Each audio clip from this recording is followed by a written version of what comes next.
Hey, Edith. Hey, Christy. What's an ig? I don't know. A snow house without a loo. Igloo. Oh, gosh. When you have to explain. Hi, I'm Christy. And I'm Edith. We're backyard gardeners in Colorado. And neighbors. And friends. These days, gardening is becoming very popular. We're not experts. We just learned a lot about gardening from the mistakes we made along the way. So welcome to Upside Down Tulips, a fun podcast that celebrates gardening gone wrong. Upside Down Tulips.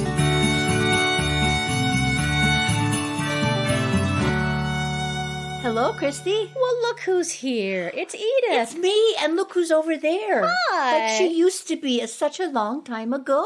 Hi, and hello, everybody who's listening, people who garden, people who are interested in gardeners. Hi, everybody, and not interested in a Tinder way. That's not what we meant. Oh, maybe it... Or maybe it is. We don't judge. Do we judge, Christy?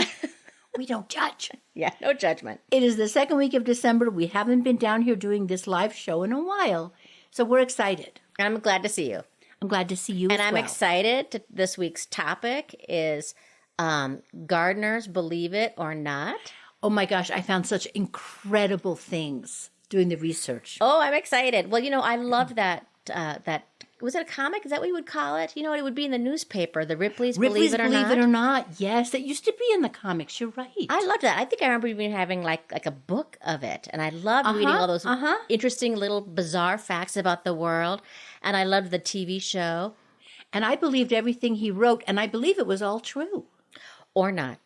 Or not. Or I not. get it. I get it. I get it, Christy. Just like how they keep saying it's going to snow, and then it doesn't. Or not. Exactly. We are right now, I think, at 225 days since the last snowfall. Longest ever. Today we broke another heat record. So That's not supposed to happen. It's not supposed to happen. I watered. Did you water? I did water. I watered yesterday and today. I did. I should have watered today, but I watered yesterday. I'm going to have to probably water tomorrow. I mean, one of the things I absolutely had to water is, I planted those garlic. Oh, yeah. I planted those garlic. Well, they're going to die if they don't get... I forgot about them. I'm worried about my forsythia because I realized, man, I have not been watering that. And you planted it so darn late. I did. Ooh. So, yeah, I know. Not good.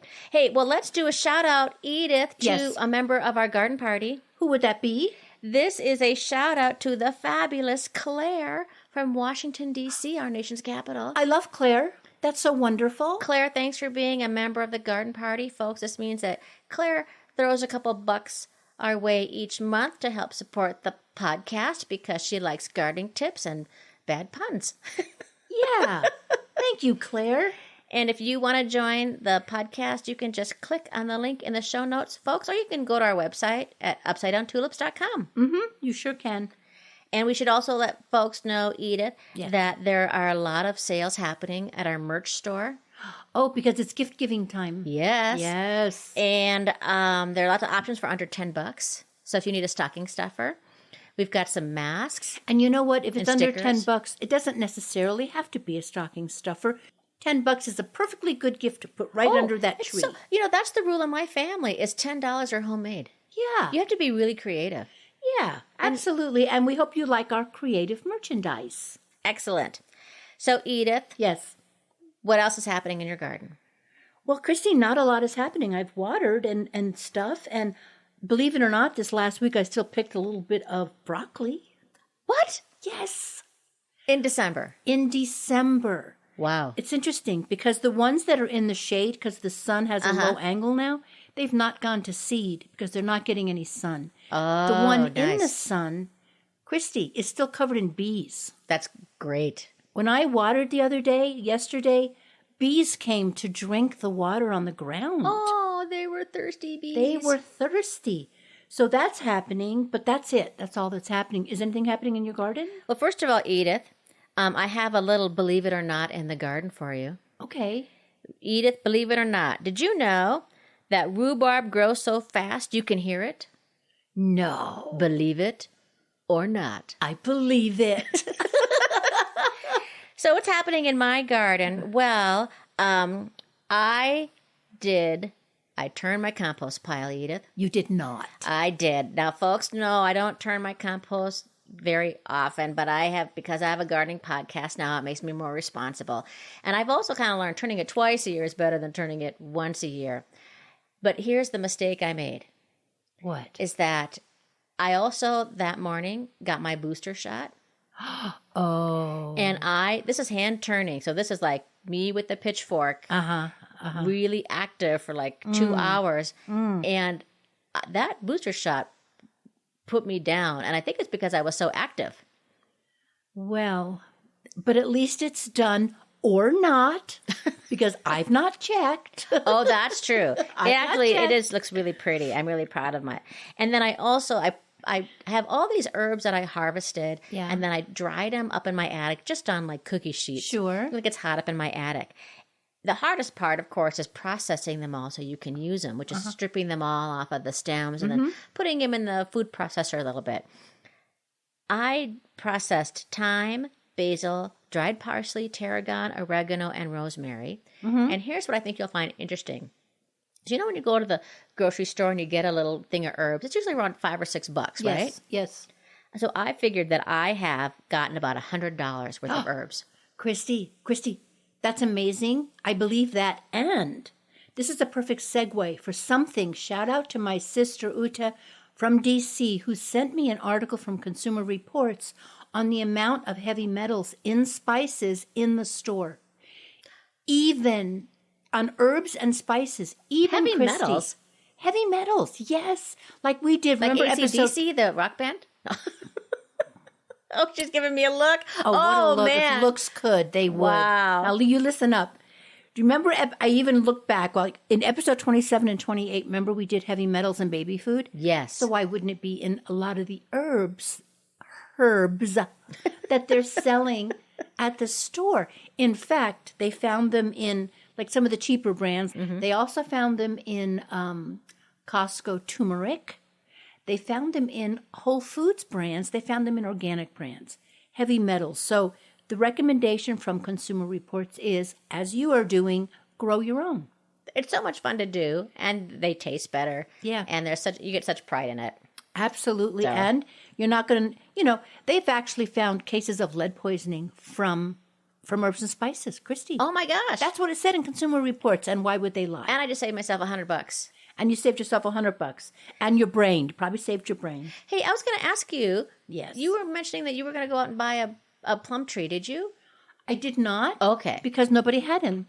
You know what I mean? I guess part of it is supply chain things. Part of it is so late in the season.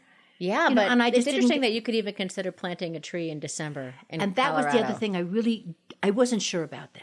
One of the Spring will be greenhouses, good. one greenhouse I talked to said yes, the other one said no. Oh. So because trees are expensive, I thought, okay, I'm going to wait. Yeah, and could you plant that in like March, you think? I'm going to try to do it Okay. exactly that in March. Just an update on my attic tomatoes. Yes. I did a huge harvest up there. I got a big bushel basket of tomatoes. Oh, nice. So these are tomatoes, folks, that are green tomatoes that I had so many. It's such a huge tomato year. I had bushels of green tomatoes up there and did another huge harvest today. Almost done with all the tomatoes in the attic. So that's amazing, though. Think about it. It's past Thanksgiving, and you still have tomatoes. Yeah, fresh I tomatoes. have like 5 too. Oh, that's great. So are you going to process them into sauce or something? Yeah, I think so. What I did before is I roasted them, and then I'll make soup out of it. Perfect. Roasted tomatoes are pretty good. That is absolutely perfect. And while I was up there, I checked on my geraniums, and they're still alive. Mine are too. And the pepper plant I have up in the attic, all the leaves fell off, and they say, don't panic, so I'm not panicking. Don't But panic. it still looks green, so I think that's maybe a good sign. It is a good sign. Of course it's a good sign. Yeah. All right. But we'll see what happens in the next time we have an update on it. Christy, I have a couple of examples of letters written to Santa from little kids. Can I give you one right now? Yeah. Dear Santa, I want a rainbow unicorn that poops ice cream. P.S. I better get it, too. Oh, gee. Oh, my goodness. That's a good awesome. one. Well, folks, if there are words or terms you don't understand, Just go to our website and check out the always informative and humorous Upside Down Dictionary. Or click on the link in our show notes. Also, we've got some fun stuff on Facebook, Instagram, Pinterest, and YouTube. And now here's a brand new pod play just for you.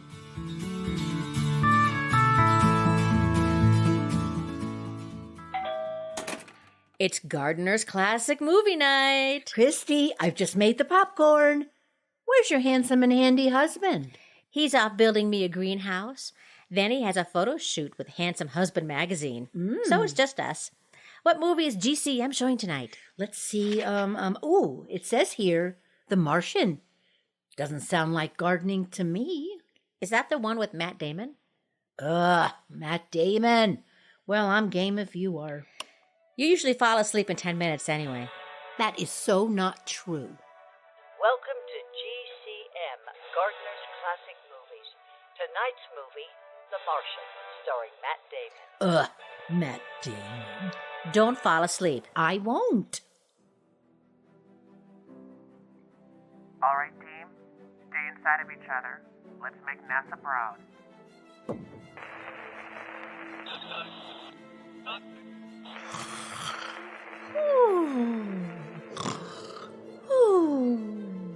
Edith, wake up.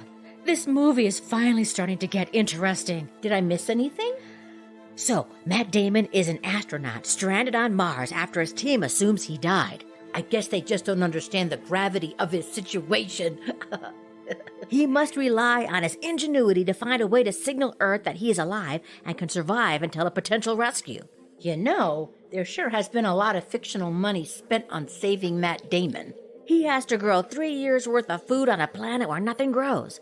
Luckily for him, he's a botanist. Oh, a botanist. I've been talking to a botanist on Tinder. I'm not looking for anything serious. I just want to get in his plants. Get it. Mars will come to fear his botany powers. Turn up the volume. Exciting. He is using astronaut poo for fertilizer. His acting is so good, I can smell it. Oh, yes. So thrilling. Look, Edith. See how he cuts each potato into 4 quarters, making sure each quarter has at least 2 eyes. I think this is the best movie I have ever seen. I am on the edge of my seat. I know. Me too. He is making it rain. Look, a teeny little sprout. Oh, my gourd. And 48 Martian days later, he has healthy potato plants. The smaller ones he can reseed. The larger ones are his food supply. How do you like them potatoes? This movie is so good. Oh no. An airlock leak. Depressurization. No! Oh, the botany. Oh no, the potatoes! Oh, this is so sad and terrible. Oh my God, I'm so moved. Now that the potatoes have been killed, I don't give a flying Ben Affleck about this movie anymore. Agreed. Maybe we'll have better luck with next week's movie. It's about gardening alternative food sources. What's it called? Soylent Green. And this is just a reminder that we are in our Persephone period, and that means we're going to publish new shows bi-weekly. Every other week we'll have a brand new episode for everyone, like this week. We'll also have coming up our favorite mistakes of 2021 and our garden plans for 2022. On the off week, we will repeat favorite episodes like growing herbs and winter sowing. Also, on the off week, we will publish a special new pod play just for the garden party. Next week's is a brand new old woman who lived in a shoe. I'm excited to hear what it's going to be. I'm not telling you. Well, if you want to hear the new pod play on the off week, then just become a member of the garden party. Christy, it's the season for good cheer, is it not? Yes. It's good cheer. So what I did, I went out and I found some things that were kind of unbelievable, but that will cheer people up. Great. Right? Yes. Okay, good. Believe it or not. For example, did you know that July 27th is Take Your Houseplants for a Walk Day? What? Believe it or not. Christy, I believe it. Good. You can put him in a little red wagon. Yeah. Let him go outside. Breathe the fresh air, little plants. Breathe. Well, okay, speaking of outside, so my first thing that I found was, the country of Malawi in sub-Sahara Africa. Yes, it's on the eastern coast. Thank you, Rand McNally. Do you know that 90% of the country's population is dependent on biomass for energy, which is mostly wood? They have lost like 60% of their indigenous primary forest. Oh. Because people need it, to keep warm, to cook, to do all that kind of stuff. Yeah, sure. So this company, this project, it's called United Purpose. It's an international charity, an NGO. And they installed a biogas digester, it's called. Now, we've talked about this before. The dairy farmer in Pennsylvania. Yes. These things are becoming more common, I guess. And this is using waste matter, such as manure or human poo, correct, Edith? Well, here's what they did. They went to a prison, and it converts organic matter, which are kitchen scraps, which is organic matter including human waste, and you put it in this digester, and it's anaerobic, so that no air is in there, so that the bacteria starts eating it up or breaking it down, and it creates methane gas. This gas they pump into the prison kitchen. They use the gas to cook the meals, and then a slurry is formed, a slurry of the leftover, and they use that to fertilize their gardens.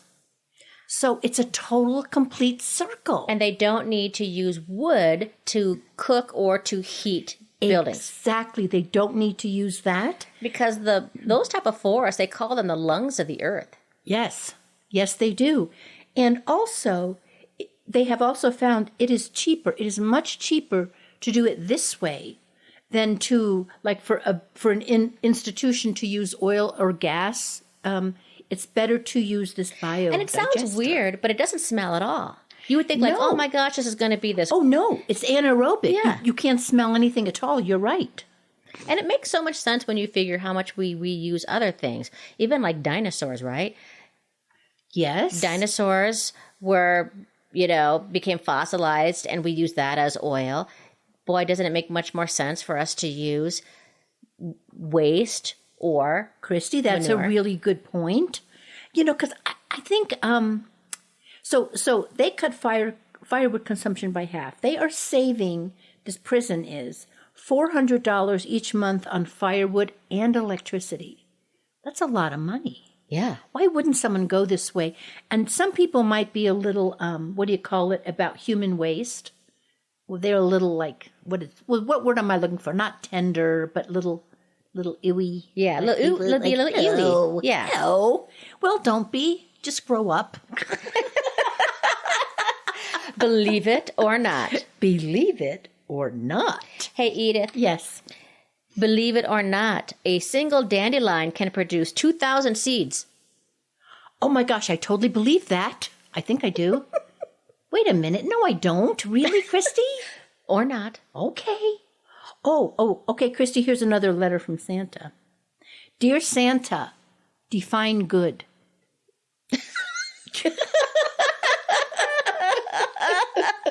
That's a good one, right? That's awesome. Okay, here's a believe it or not, Edith. Yes. That, NASA is always looking to provide astronauts with nutrients in a long-lasting, easily absorbed way. Yes. Like fresh, grown fruits and vegetables. Yes. Because vitamins can only help so much. And if they're going on long trips, the food that they give them that's been all dehydrated doesn't Right. have as many things.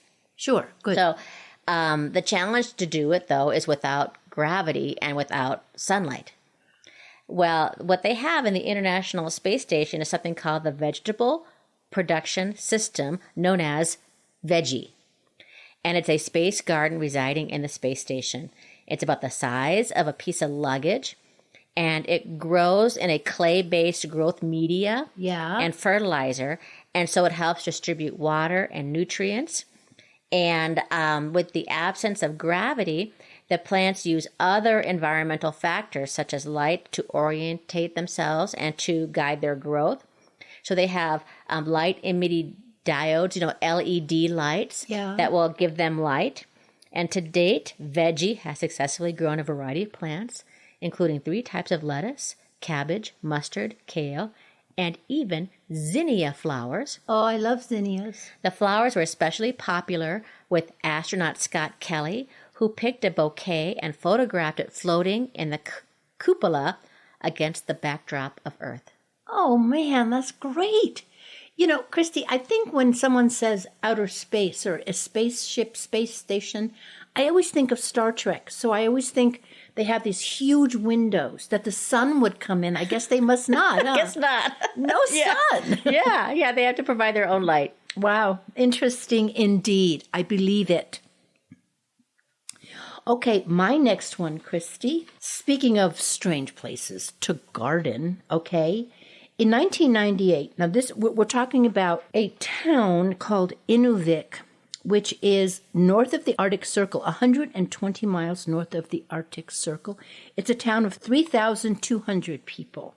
There was one of those awful residential schools that the Canadian government had put there to, like we did with American Indians, to take their culture away. Yeah, re-education, quote unquote, they called it. Exactly. So that was there. It had a huge, and then of course they don't do that anymore, but it had a standing hockey rink. So instead of tearing it down, the community said, why don't we try to put a greenhouse in it instead? And they did. I mean, and I didn't even think of this, Christy, but when you think about it, they have sunlight some days, like 24 hours, 20 hours. Good point. Long days that they actually inside the greenhouse get to be 100 degrees at times. Wow. They actually kind of have to cool it down. They are not the only. There are 16 community greenhouses in the Yukon. Wow. Since 2015, 24 more have sprung up in the Northwest Territories. They estimate that they will produce a ton of food. This one greenhouse. A ton. By the end of the season. My gosh. A ton of food. And this is in a place where, they have to import all their greens. A head of bok choy costs $9. Probably now more than when they wrote this. But pennies to grow it yourself. Now, how cool is that? That is amazing. That's just great. North of the Arctic Circle. I love how people can find ways to garden. I do too. It really speaks well and provides hope in my mind for the future. I believe it. That's why. Thank you. I believe it too.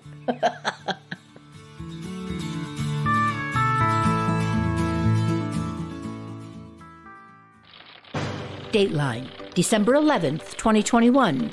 The North Pole, Santa's Workshop. Meet 2 of Santa's elves.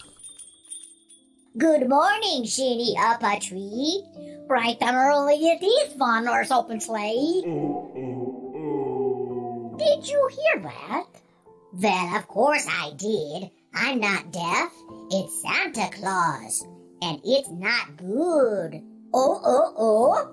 Then it should be ho, ho, ho. What's wrong with Santa Claus? I think I know, but I'm not saying. Why wouldn't you say though, Wunorse? We're all friends here. We all love the Santa Claus, don't we? Of course I love the Santa Claus, Shinny. So tell me what's wrong with him, and maybe we can find a cure. Okay. He's so sad because his garden died. Of course he died. We're in the Arctic Circle at the North Pole. What can grow here at this time of year except maybe reindeer moss? So Santa is depressed. That's nothing to be ashamed of, Wunorse. Let's put our heads together. Maybe we can come up with something. Okay. Dateline, December 25th, 2021. Santa's Workshop. Again, 2 of Santa's elves are exchanging gifts. Merry Christmas, Shinny. Merry Christmas, Wunorse! And that is Santa saying ho ho ho, which means he's happy. Yes, he's happy because we got him the perfect gift. A membership in the Inuvik Community Greenhouse. A greenhouse in the architect's circle. So he can grow his own vegetables. Who knew there were community gardens in the far north of the Canada and the Alaska? Upside down tulips, no. I found them on the internet, Wunorse. Hey, I know what we should ask for Christmas next year. What's that, Shinny? A faster Wi-Fi. You know, Mrs. Claus was not so happy with my gift. What did you get her? A vacuum cleaner? Well, that sucks. What? Get it? It's a vacuum cleaner, and it sucks. It's so bad, it's good. Next year, we search on the online gifts that Mrs. Claus would like. That's a good. And so here is your gift, Shinny. Oh, a chia pet. I love it. And for you, my best friend Wunorse. Excited. So excited. Wait, what? A rock? Is this like a coal in the stocking? No, Wunorse. You've been a good elf. It's a pet rock. I found it on the eBay. It's a vintage gift from the 70s. It was very pricey. Does it sing? No. Grow something? No. Maybe it explodes? It doesn't do anything. It's a rock. It's a pet rock. That means you don't have to feed it or scoop up the poop like we do with the reindeer. Oh, I love it, Shinny. It's perfect. Thank you. You're welcome. And from the elves Edith and Christy from the Upside Down Tulips Workshop / basement, happy holidays. Thank you for sharing them with us for a little while. Edith, believe it or not, there is a hand-grafted plant that simultaneously produces both tomatoes and potatoes. Oh. It's called the ketchup and fries plant. Oh, Christy. Believe it or not. Christy, is that true? Believe it or not. You're not going to tell me. That's your choices. Dang it. I don't believe it. I don't think I believe that. This is like a test? Are you No, this is from me? Ripley's Believe It or Not. Oh, it is actually from Ripley's? Yes. I suppose it could be true because potatoes are underground. Yeah. I suppose it could be. Just graft it. Yeah. Okay, I believe it. Okay. Edith, believe it or not, Yeah. Yeah. that plants can sense moving water even if it's in a pipe. I believe that. Oh, that's so interesting. Christy, I have another Santa letter. Okay. Okay. Little boy is writing to Santa. Dear Santa, please send me a baby brother. Santa writes back, send me your mother. Oh, my goodness. That's a very jolly Santa. Yeah. And speaking of jolly, so have you heard about these green burials? Yes. Where they would... It sounds fascinating. It sounds fascinating. So far, they can only do your ashes. They can't do your whole body. Mm-hmm. So you'd burn up, and then they would put you in this biodegradable plastic pod that looks like an egg, put your ashes in the ground, and then they plant a tree on top of it. So as the egg, the biodegradable plastic disintegrates, and then your ashes go into the earth around it, then you are feeding the tree. And this is two Italian men who are designing this, and what they'd like to see, rather than cemeteries, are plots and plots and acres of trees. Oh, that's so cool. Isn't that so cool? I've seen, though, some images, though, where they can put the body in the pod, too, but they're not doing that part yet. They're not doing that part yet. No, I've seen images like that, too, but no. Would you do it, Edith? I would like to think I would. I mean, I definitely am not going to be in a casket. I just think that's weird. Do you know what I mean? Sure. It's just weird. So, yeah, I think I would. Okay, Christy, believe it or not, this final one that I have it's really, really cool. There was a time, so this goes back to the medieval times. So there was a time when almost every rural British family who had bees, they had a tradition. If something bad happened in the family or some big thing changed within the family, somebody got married, somebody moved out, somebody died or was sick, they had to go and tell the bees. They would go out to their beehive and they would talk to their bees. They thought that if they didn't do that, then the bees would get upset and then the bees might die because, and you know, the Egyptians thought bees were very spiritual. They thought they were a link. And I guess people have always considered bees to be something extra special. Maybe a gift put here just for us because of the sweet honey that they produce. So, also in the Celtic mythology, also the bees were a link between our world and the spirit world. And interestingly, and so timely, Diana Gabaldon, who wrote Outlander, her last book hasn't come out yet, but it's called Go Tell the Bees That I Have Gone. Ah. Isn't that cool? You know, bees like to know things. They don't like to be left out. They like to know everything that's going on. And if they get left out, they'll get mad, right? Well, that's what people used to think or still do, apparently. Yeah, I think that's really cool. Do you talk to your bees? Yeah, I do. Good. Yeah. I actually have this is probably true in your yard too. I have so many different kinds of bees. I never knew there were that many kinds. And I've never gotten stung. Me neither. Hundreds of bees, never gotten stung, not even once. But I wonder too if there's something also that just feels good about talking to the bees in a way that feels safe about, especially if it's about somebody who died. Or if you murdered someone.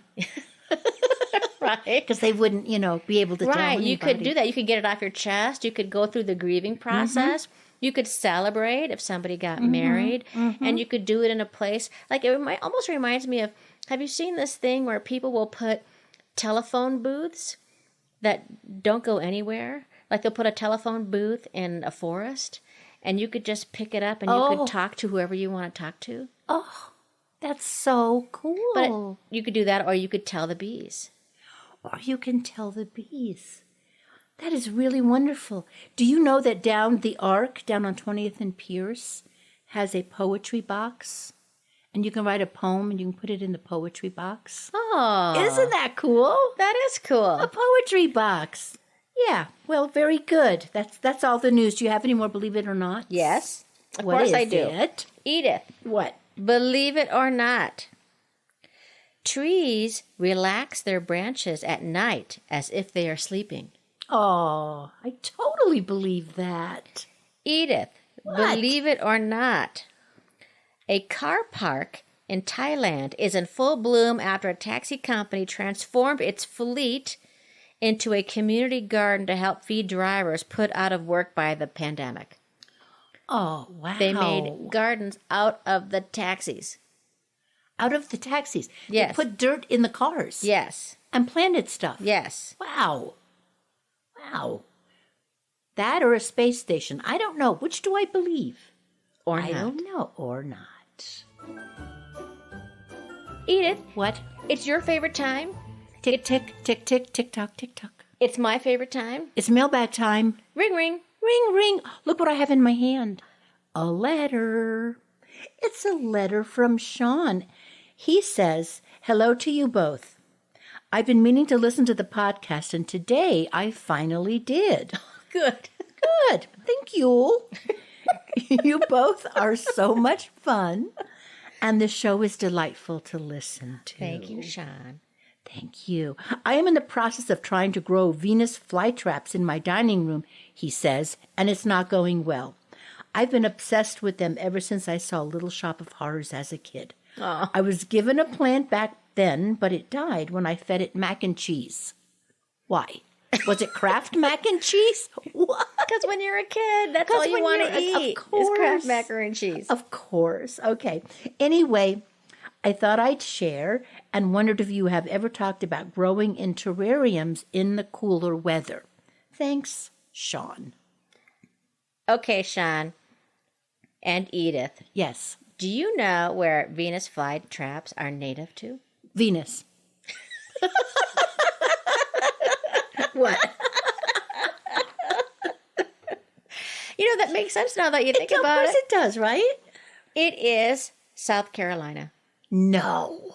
Isn't that interesting? That You is so think it'd be interesting. like Believe it or not, I believe it. It's not Bolivia, it's South Carolina and some parts of North Carolina.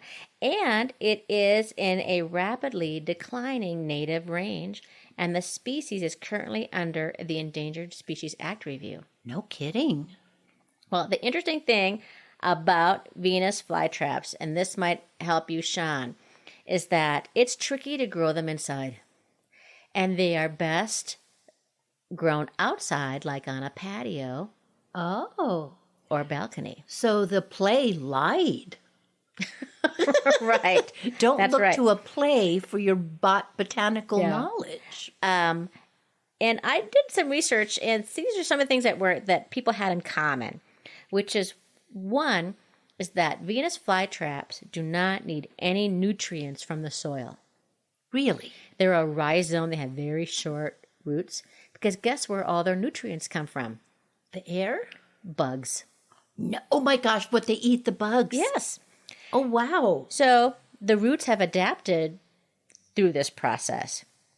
So you have to make sure you have a soil that doesn't have any added fertilizer in it. Like if you get a Miracle Grow potting mix, that's going to have fertilizer in Yeah, it. don't buy that, folks, for anything. Or you should not add any fertilizer. You should use peat moss or perlite or something that's called long-fibered sphagnum moss because it allows air to go through. When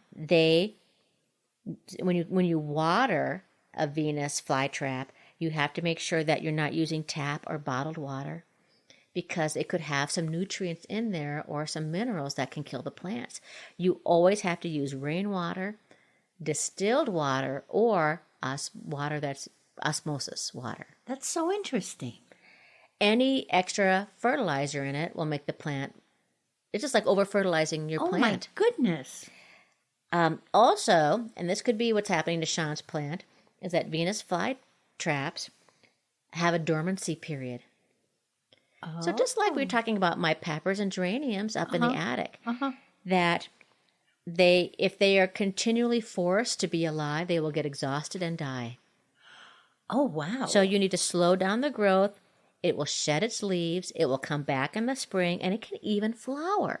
It has a white flower. The flower is a really high stalk so that the bees will be up at the flower and not get near its leaves that will trap it. Oh, that's so great. Damn. See how smart that is. And if they get pollinated, you can even collect the seeds on a Venus flytrap. But it does want to get to be around 45 degrees. Is where it's happy when it's in dormancy. In fact, you can even keep it outside. A light frost won't hurt it if it stays in the upper 20s.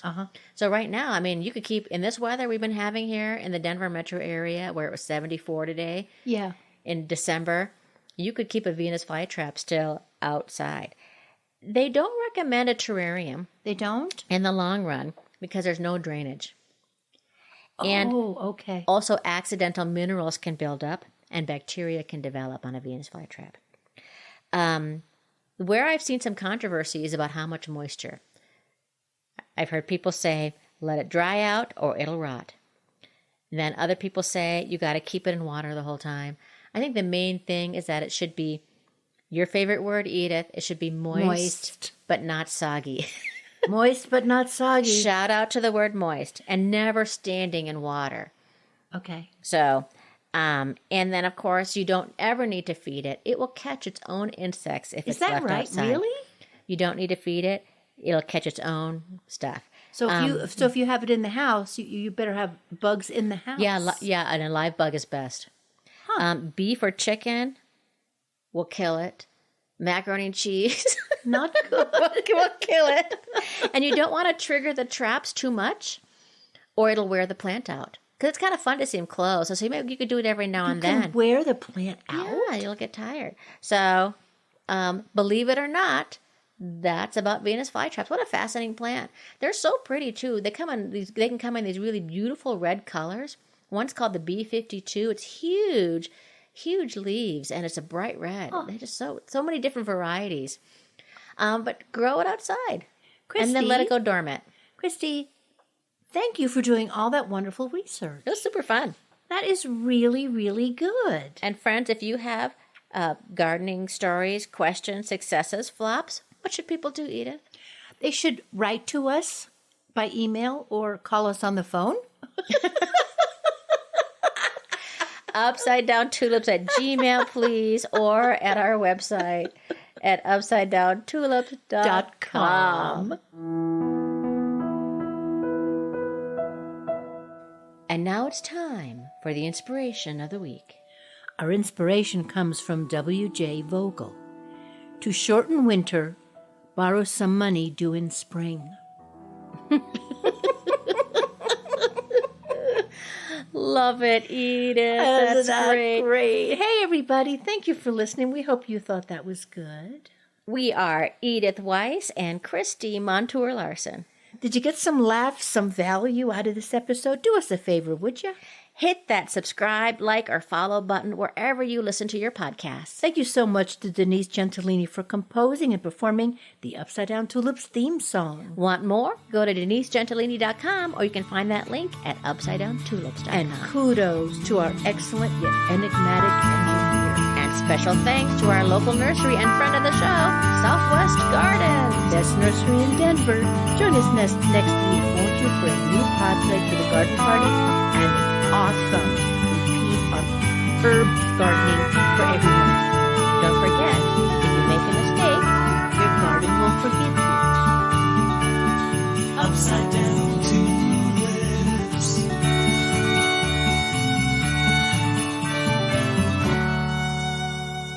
believe it or not. No. I don't know how I've lived this long not knowing that. Wow.